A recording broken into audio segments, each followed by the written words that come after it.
iya, aku hampir lupa ya tadi ya.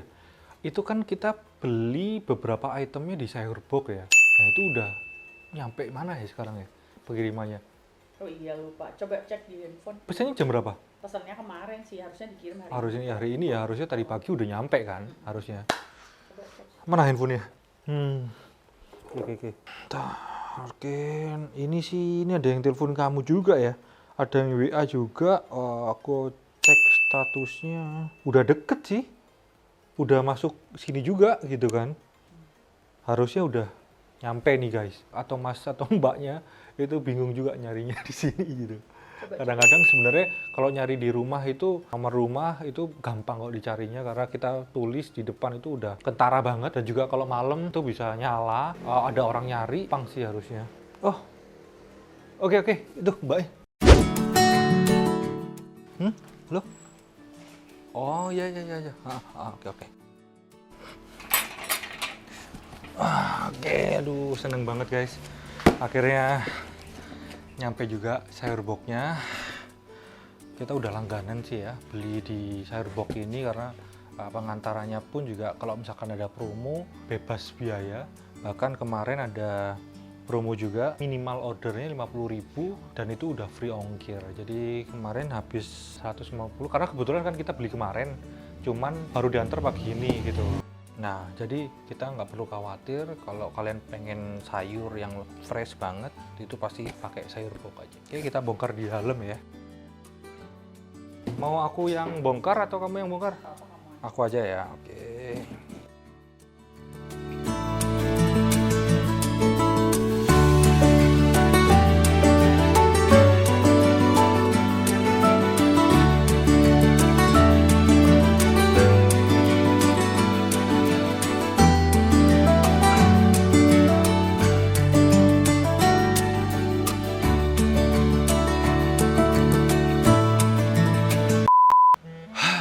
Oke guys, seperti yang aku tadi bilang ke kalian, kita bakal banyak cerita tentang flashback di tahun 2021, tepatnya tropical bareng kalian semua. Sebenarnya tahun ini itu banyak sekali yang kita lewatin bareng kalian guys. Jadi tepatnya kita pulang ya, aku dan Yasmin kemarin sempat pulang di Baran ya, dan setelah itu kasus COVID-19 varian Delta itu naik luar biasa, dan bahkan berlakukan PPKM level 4 tepatnya Batu dan Jatim Park nyaris pilot. Aku sih bener-bener agak khawatir karena notabene Batu ini adalah salah satu destinasi wisata yang memang banyak dicari oleh wisatawan. Beda dengan kota-kota besar yang memang notabene itu daerah perkantoran. Seandainya saja Jatim Park tutup, Batu udah aku nggak kebayang nih guys itu bakal kayak apa. Jadi tepatnya kemarin itu varian Delta naik luar biasa, ditutup, dan Batu PPKM level 4. Aku inget banget Jatim Park Group itu punya 1.700 karyawan, jadi mereka itu kayak shift-shiftan gitu. Jadi satu bulan itu masuk itu 50% aja. Jadi kalau misalkan anggaplah UMR mereka itu 3 juta ya, cuma digaji cuma 1,5 juta guys. Kalau aku pribadi sih kasihan ya, maksudnya dalam artian gimana ya, biaya hidup semua dengan kondisi yang normal seperti ini untuk makan segala macem 1,5 juta memang berat banget. Jauh lebih berat ya memang Jatim Park ya guys, karena harus bener-bener menanggung itu semua ya, biaya operasional makin tinggi. Sempat searching sekitar 4-5 miliar per bulan tuh untuk operasional habis.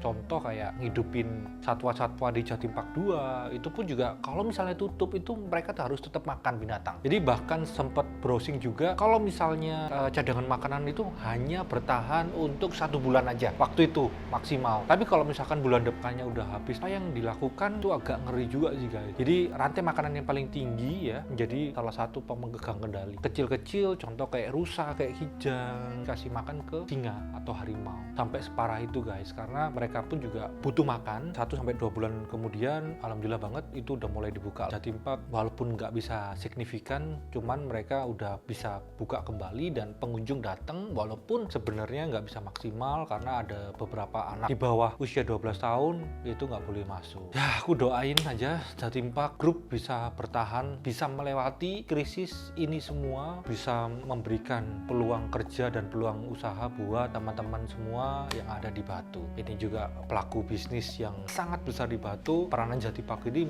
menjadi sangat vital sekali. Waduh, dari tadi cerita panjang lebar ya guys, sampai lupa nih kalau kita mau makan di Resto International franchise dari Amerika Serikat dengan menu andalan mereka yaitu roti sandwich. Yes, ini baru aja buka beberapa bulan yang lalu, tepatnya akhir tahun 2021 kemarin, tepatnya ada di The Breeze BSD City. Menurut infonya, dulu juga pernah buka di era 1900-an, itu di PIM, Mall Taman Anggrek, dan Plaza Senayan, sama satu outlet lagi di Kuta Bali. Cuman udah tutup di bulan Oktober 2005. Karena berhubung baru banget, Subway membatasi pemesanan yaitu maksimal 3 pieces per customer untuk menghindari antrian, dan pada intinya sih semua supaya calon konsumen bisa merasakan roti sandwich yang satu ini. Misalnya aja ada satu konsumen yang pesen 30 pieces di jam makan siang, kan kasihan juga ya yang dine in, jadi makan siangnya pasti terlambat, ya bisa-bisa jam 2 siang kayak gitu guys. Kan lucu banget. Itu artinya supaya kita juga saling peduli terhadap konsumen yang lain dan secara bisnis juga bisa menjangkau lebih banyak konsumen dengan pola distribusi yang lebih merata. Kalau ngomongin taste-nya, meski memiliki banyak menu, pelanggan juga bisa milih isian sandwich sendiri sesuai dengan selera mereka masing-masing. Sandwich Subway tersedia dalam dua ukuran 6 feet atau sekitar 15 cm atau satu foot long yaitu 30 cm, dan harganya relatif terjangkau banget, mulai dari 25.000 hingga 95.000. Yang membuat Subway ini spesial banget adalah Subway diracik dengan bener-bener fresh. Bahan-bahan pembuatan Subway pun juga dari bahan-bahan yang seger banget yang ada di Indonesia, bahkan di Puncak. Kemarin aku coba tuna mayo dengan honey oat yang 100% pakai tuna mayo dicampur dengan krim mayo tentunya. Lalu ada sayuran segar dengan roti yang dipanggang. Pas banget dan bikin lagi guys. Kalau deket rumah sekarang ini udah ada di BSD dan juga Gading Serpong. Kalian juga bisa pesan makanan ringan seperti cookies yang satu ini. Coklat chip cookies ini dari Subway ditaburi dengan banyak choco chip, tapi rasanya tidak terlalu manis, jadi cocok banget buat kalian yang nggak suka manis-manis banget nih guys. Cocok untuk bekerja ya sambil santai gitu, minum segelas kopi. Cemilan ini juga murah banget, hanya 17 ribuan aja per piecesnya. Oke, biar nggak terlalu panas kita buka aja ya. Udah nasi kita hidupin. Oke, udah nyala. Oke guys, nyambung lagi yang tadi, sekitar 1-2 bulan ke depan PPKM level 4 itu berangsur-angsur turun ya. Itu artinya Jatimpak udah mulai buka kembali dan karyawan udah mulai pelan-pelan juga udah mulai bekerja kembali dengan normal. Aku inget itu kalau nggak salah PPKM level 2 ya. Yes, level 2 guys. Semua wahana wisata, daerah-daerah protokol yang arah masuk ke Batu itu pun juga udah dibuka, di Pendem, terus di Dau, terus di Karanglo. Sekat-sekatnya udah beberapa udah dibukain semua. Jadi pengunjung dari arah Surabaya, dari arah tol, Karanglo, Singosari, dari arah Malang bisa masuk ke Batu tanpa penyekatan. Aku ngeliat kayak gitu happy banget. Gila ya, ini udah mulai normal lagi dan kita nggak khawatir, nggak harap-harap cemas juga. Penyekatan itu memang sangat berdampak sekali terhadap kehidupan satu area, sehingga ya, Batu perekonomian setelah itu normal kembali, masyarakat juga bisa beraktivitas kembali, tapi tetap ingat protokol kesehatan. Cuman masalahnya di sini guys, setelah dibuka kembali ada peraturan dari pemerintah pusat bahwa anak-anak di bawah usia 12 tahun itu tidak boleh masuk ke, baik juga untuk di Jatimpak, alun-alun Batu, nggak bisa. Otomatis kalau misalkan ada beberapa tamu yang nanya, Mas itu kalau misalnya 12 tahun nggak boleh masuk gimana gitu. Aku paham banget kalau misalkan kita punya anak di bawah 12 tahun itu nggak bisa masuk, mohon maaf, yang liburan orang tuanya dong jadinya gitu.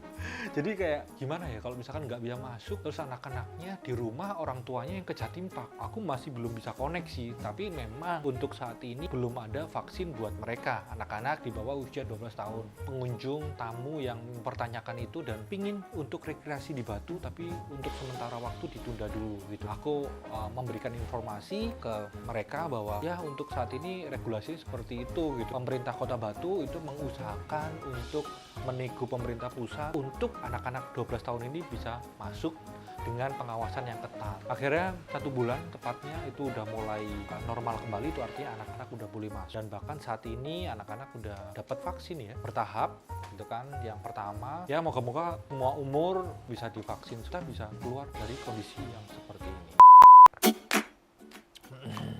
Oke. Oh ya, ada satu lagi case akhir tahun ini, tepatnya sebelum Natal tahun baru kemarin sempat ada varian masuk ya setelah Delta, yaitu Omicron. Kabarnya sih dari Afrika Selatan guys, cuman tingkat penyebarannya pun tinggi banget, terinfeksi pun gampang, cuman nggak separah kayak Delta kemarin. Aku sempat browsing juga, udah masuknya udah lama di Perancis, dan Perancis udah lockdown, beberapa kota di Cina itu lockdown juga. Contoh di awal bulan Desember menjadi topik pembicaraan yang hangat, dalam artian kita sedikit khawatir dalam kondisi jadi nggak PPKM diberlakukan kembali seperti varian Delta kemarin yang masuk. Apakah memang seperti itu atau dibuka seperti biasa? Kebijakan dari pemerintah aku nilai dengan berbagai macam riset dan analisa, dan aku yakin pihak pemerintah pun juga mempunyai parameter sendiri, bisa mengambil keputusan yang tepat. Akhirnya ada beberapa jalur ganjil genap seperti itu ke arah masuk ke Bogor, ke Bandung, Mesin, dan bahkan untuk perayaan tahun baru dan juga Natal tidak ada. Itu artinya tempat-tempat umum itu dibatasin banget, menghindari kerumunan pastinya.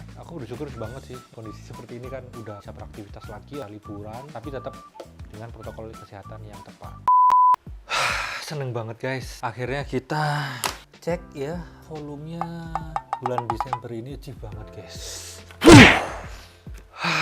Sebenarnya awal tahun ya, dan juga awal bulan, tepatnya di Desember, harap-harap cemas. Jadi gimana ya, PPKM ada nggak gitu kan, kayak khawatir. Tapi alhamdulillah banget di pertengahan memang ada perilaku konsumen yang purchase mereka itu mendekati hari H, dan memang ada pergeseran budaya dari konsumen yang dulu sebelum COVID dan juga selama COVID seperti ini, itu mereka memang banyak go show alias pesen di Tropical itu dadakan. Itu banyak banget guys seperti itu. Paham banget sih ya, kita harus juga mengerti dan harus memfasilitasi mereka memang dengan kondisi yang penuh dengan ketidakpastian. Misal udah pesen terus tiba-tiba regulasi dari pemerintah ditutup, akhirnya jadi nggak bisa di refund, nggak bisa di reschedule, pasti mereka khawatir. Pasti kita garanti ke kalian semua, bantu kalian untuk reschedule dengan berbagai macam kemudahan yang kita tawarkan ke kalian. Dan aku ini ngecek forecast yang kita bikin awal tahun, targetnya dengan achievement di akhir tahun ini, alhamdulillah achieve banget guys. Mungkin beberapa dari kalian itu bertanya-tanya gimana ya strateginya untuk bikin suatu bisnis sehingga itu bisa capai target atau over the limit. Dan alhamdulillah ini achievementnya 104%, luar biasa di bulan Desember ini. Dari memang targetku kemarin sekitar double digit, dan achieve double digit juga, bahkan over, karena kita pun juga pasti setting itu semua juga punya strategi. Aku biasanya untuk forecast bulanan itu biasanya aku tulis di papan ini, itu aku bisa tracking daily, weekly, dan juga monthly. Itu aku pasti bikin trackingannya di sini, kemudian aku terjemahkan itu ke Excel. Achievement berapa persen, misalkan nih di minggu ini kita nggak achieve gitu kan, aku bisa kira-kira apakah memang harga aku terlalu tinggi ataukah harga aku terlalu murah. Dan aku biasanya kalau misalkan nyari market insight, market update gitu, itu biasanya di pagi hari dan juga malam hari. Karena pagi hari kadang-kadang kan itu udah mulai sebelum beraktivitas atau sebelum kerja WFH atau WFO seperti itu, mereka biasanya kan buka-buka handphone tuh. Nah biasanya terjadi pembelian beberapa di pagi, bahkan malam hari. Itu malam hari misalkan bisnis digital itu biasanya kan 24 jam ya. Aku lihat habit customer di atas jam 10 bahkan jam 2 malam beberapa memang ada. Tapi aku biasanya approve di pagi hari. Apa aja sih biasanya aku update kompetitornya itu main harga di range berapa sih. Misalkan nih Tel bintang 5, bintang 4 mereka mainnya di range harga berapa, dan villa yang ada di Batu. Tapi aku biasanya compare dengan harga-harga di Bali atau Bandung. Nah itu udah cukup banget. Villa-villa sejenis ini mereka mainnya berapa aja sih. Jadi untuk penentuan harga itu salah satu faktor yang mempengaruhi juga. Bener banyak banget parameternya, nanti aku bisa showing ke kalian di acara Mokasi ya, motivasi dan edukasi, dan juga di Tropical Movement aku bakal jelas semua. Jadi kita punya 8 program YouTube yang ada di Tropical. Nanti kita bikin acara sendiri untuk menjelasin itu semua. Jangan khawatir gimana caranya untuk memilih bisnis itu sendiri.